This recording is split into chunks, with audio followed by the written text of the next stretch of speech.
Hey boys, welcome back to the ARPG Hour. Today we're showing you the updated Immortal Warrior King build. Now if you saw the original, you'd know that there were a few flaws in that build. As amazing as it was, I factored attack speed in a bit too much, not realizing that it didn't actually come up in the ultimate DPS potential. This is the point at which I would recommend subscribing if you're at all interested in guides like this. There'll be many more of them coming over the coming weeks. For the time being, this is the penultimate sort of quasi-melee ranged warrior build I've arrived at that's perfect for leveling yourself through the main campaign as well as the Champion of Stormfall mode.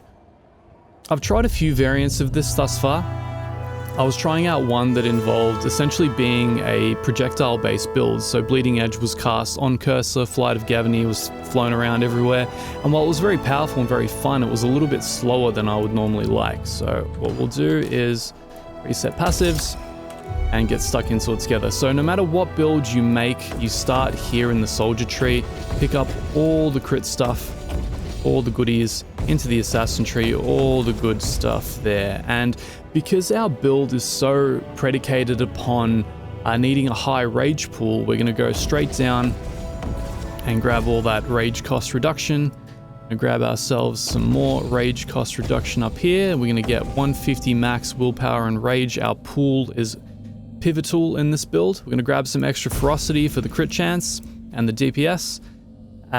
So I think for now we're going to hold off from speccing into this. You'll have to forgive me if this takes me a while. I'm more or less memorized how this is done, but it is somewhat of a large skill tree.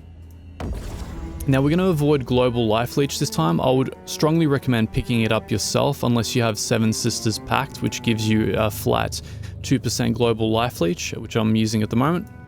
So we make our way down here. I've rotated the outer ring so that Siegebreaker kicks in.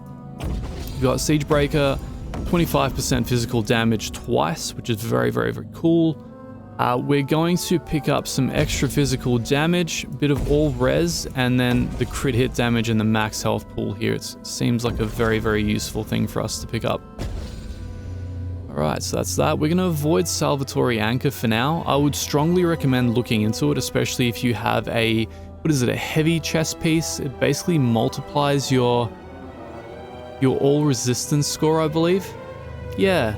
Basically gives you a ×2 on the all resistance score on the chest piece, and similarly with the helmet if you decide to go in that direction. I'd strongly recommend it, but unfortunately I don't actually have a heavy chest piece at the moment. I've got a bruiser. So moving on from here, we go down into Manic Slaughter. Very, very good skill, gives us a lot of extra DPS, and our secret weapon, Appetite for Bloodshed, 35 rage generation on kill. This basically allows us to keep the rage topped up and just keep slaughtering and moving and slaughtering and moving and all that fun ARPG stuff. Now, making our way through the Alistair tree, we pick up all the crit chance stuff. I was so thrilled about intravenous neural cord. I assumed that it would factor into our build and be amazing and all this sort of stuff, but it turns out the attack speed score doesn't actually kick into our skills whatsoever. That being said, the node is so close and it's such a massive boost that I'm kind of considering just taking it anyway. But we'll see. We'll make our way back and see how we go. So keep making our way around the ring here. Pick up Archeon's teachings. Super important. 1 extra projectile gives you a 3rd hammer in Flight of Gavany. Super important. It's basically your boss killer, your main DPS dealer. We'll grab Meditative Focus just to grab a bit of extra DPS while we're at distance. And I don't think I'm going to grab any of those down there. We're going to make our way up into Child of Fury, of course. This is the build maker, right? Furious Appetite regenerates rage instead of willpower. It's a no-brainer. It's so damn good. And then the one and only Frenzied Blows. Skills have 100% rage cost when rage is over 750, but skills cast at this increased cost also deal double damage. What this means for us is 2 times damage, almost constantly. Which is why we're going down here, grab an extra 400 rage pool from these skills. Alright, pretty happy with that. Now, we have the Exorcist tree. We're going to go up along here, grab some DPS and movement speed. Blessed Silver is great because it affects our hammers, gives us some extra damage we can pick up along the way. Bit of extra movement speed, crit chance again. Tenet point gives us a little bit extra survival because we've got 15% damage reduction per tenet point up to a max of 5, so that's pretty cool.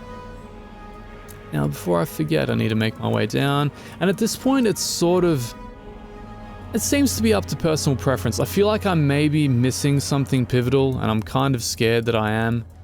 I mean, so one I'm not entirely sure about is the Warmonger tree. You can make your way down through the Warmonger tree until you get 50% material damage. I'm not entirely sure whether it's worth it or not. I don't know whether that's a better move than, let's say, working your way up here and just grabbing some extra ferocity. You got the block chance if block is your thing, but I would grab the 16% attack damage here. Make sure to grab the 25% all projectiles critical damage on bullseye, very, very important for the hammer.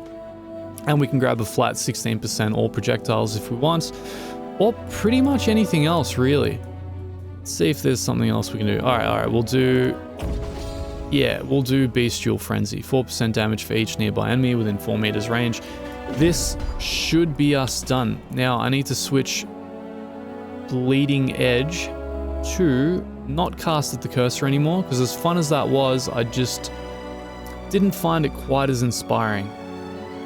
Now, the axe needs to follow me as I move, I think. I think that's the way I want to play that. I think. What do you think? It's certainly the fun way, and it's certainly the way that I played it in the last one. I mean, you sacrifice a lot of DPS. You can pick up basically 90 damage, 90% weapon damage if you don't do that. But, you know, I don't know.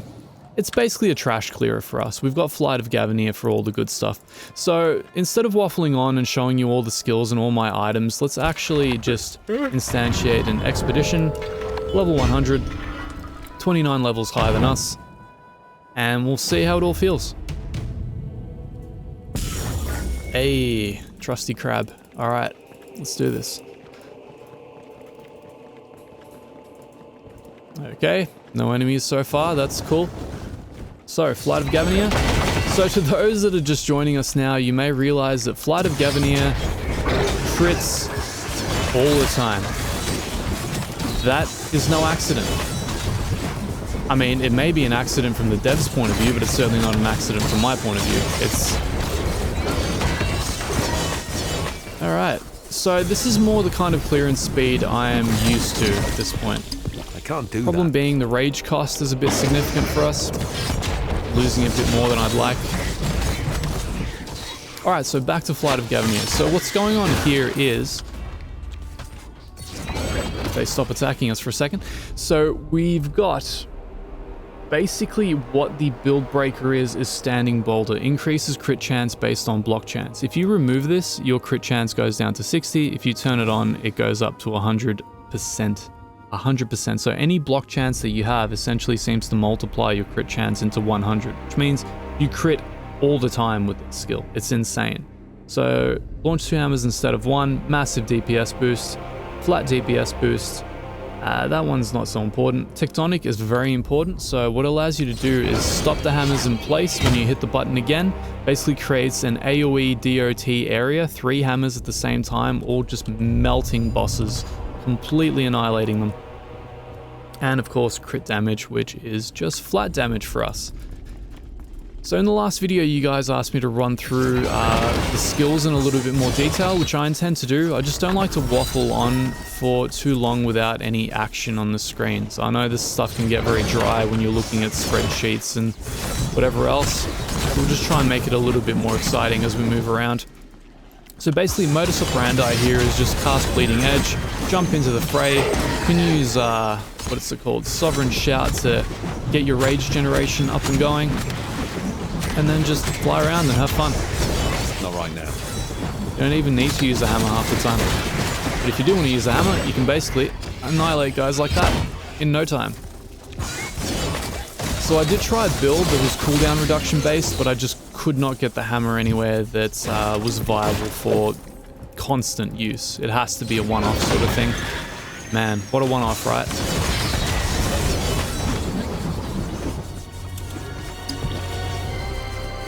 No. Bit ironic that I just picked up Infinity Blades. I've actually been considering doing a mage build based around that as a dominant skill. If that's something that interests you guys, be sure to let me know. We'll put the time in because I care. So as you can see, we've got some cool synergy going on the trash mobs. We've got some pretty awesome skills. We're jumping in, stunning everybody, pulling them together, and then just kind of annihilating them with all these crazy whirly blades.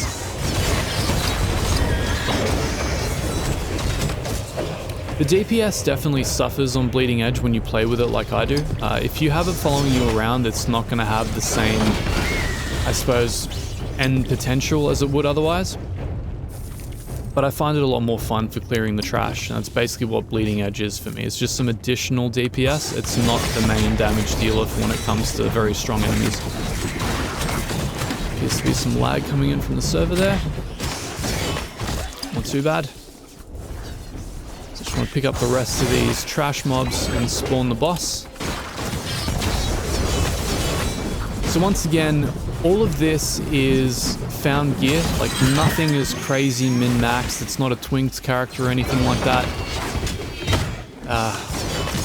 It's amazing how much DPS it puts out.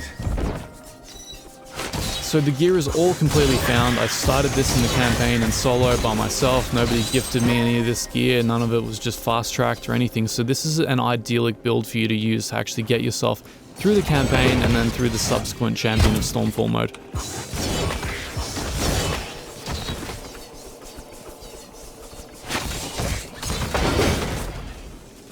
No, I was hoping that would spawn the boss. Okay, there we go. Cool. Let's go make our way down. The funny thing is, I change this build so much that I kind of forget how to play it. So the whole idea is that you basically jump in, do your Sovereign Shout, get your blades up, and then just blade storm around. Because mobility is everything in games like this. And, you know, blade storm basically gives you a sprint here. I mean, look how slowly the rage is being sucked out. Like, there we go. All done. Kill that thing. Hammer's back. Alright, so prep for the boss. And throw the hammer. Ooh, that wasn't quite as much damage as I was hoping, but that's okay. We have other things up our sleeves. There we go. No problem whatsoever. Alright, so instead of going on to 101 and showing you guys 30 levels up ahead, why don't we take a break and look at our attributes. So every point has basically been pumped into ferocity right up until the diminishing returns on crit chance really started to kick in, so around about 60% crit chance. All additional points were pumped into toughness, largely to stop those crazy one-shot attacks that will sometimes happen with champions in the higher dungeon levels. Now from here, nothing crazy going on, nothing really build defining. The only thing that's kind of that you may not have access to is Seven Sisters Pact. So 15 rage generation on kill combines with that passive node for 50 rage generation on kill. Super useful for a Bleeding Edge type build like this. Certainly helps with Blade Storm as well. Our main weapon is a two-hander. Two-handers seem to put out the most DPS as far as I'm aware. I will report back if anything changes on that front or if I gain any new information. That being said, you want a socketed one. You want to put in as much flat damage as you possibly can. From there on out, it's just basic stuff. Trying to increase crit chance as much as humanly possible. Bit of magic find on the belt. Nothing crazy whatsoever. We're just trying to maximize our DPS, trying to maximize crit chance and crit damage, and pick up whatever resists and health pool stuff that we can along the way. So, moving on from there, we've got Sovereign Shout, 15 to all res, 15 block chance, increases duration of buffs granted by the skill, which is a no-brainer, increases effectiveness of those buffs, again a no-brainer, movement speed buff, which isn't a massive one, but it's enough, temporary life leech, very useful, and rage generation on hit. So this is basically a panic skill in case you're jumping into a big mob and you're afraid someone might hurt you. This will basically keep you topped up at all times. Wings of Ishmir. Increases flight speed, reduces cooldown for each hit that kills an enemy, rage generation, crit chance, grants a buff for each enemy hit on landing, which is very cool, bonus DPS I suppose when you jump into the fray, especially if there's a lot of enemies. Inflicts stun on enemies on impact. This one is super cool because you jump in, they're all stunned, you proc Bleeding Edge and just spin around and they all die before they know what's happened. creates a shockwave upon landing. I mean, I can take it or leave it. You know, more than anything, I'll do the vortex. I'm gonna do the vortex, I think. Yeah, who cares about reduced cooldown? We'll do the vortex. We'll try that out so that works in the future. And I'll report back in case it's game breaking and absolutely amazing.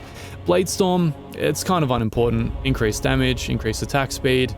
Enemies hit by this spawn blah blah blah. Health globes can be held to prolong the duration of the skill. I mean, that's mandatory to actually make it function as a mobility skill. Reduce rage cost and increases rage generation. Both also super important. If you're using it to clear trash mobs, that'll keep you going, it'll keep you in motion, it'll keep bleeding edge connecting with all the enemies, so just try and make it as synergistic as you can. Heck, the increased damage one probably is completely unnecessary. We're not really looking for this as a damage dealer, we're looking for it as more of a mobility skill. So, with that all said, I hope that was helpful to you guys. I mean, this build is effectively immortal, like within 30 levels of itself thus far. I haven't tested it any higher, but I would strongly recommend rolling this.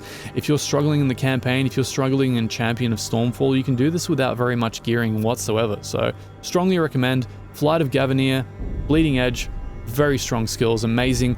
Make sure to like and subscribe, follow us. There's going to be way more ARPG content, Wolcen specifically, more builds, more guides, more fun. So until then, we'll see you guys next time.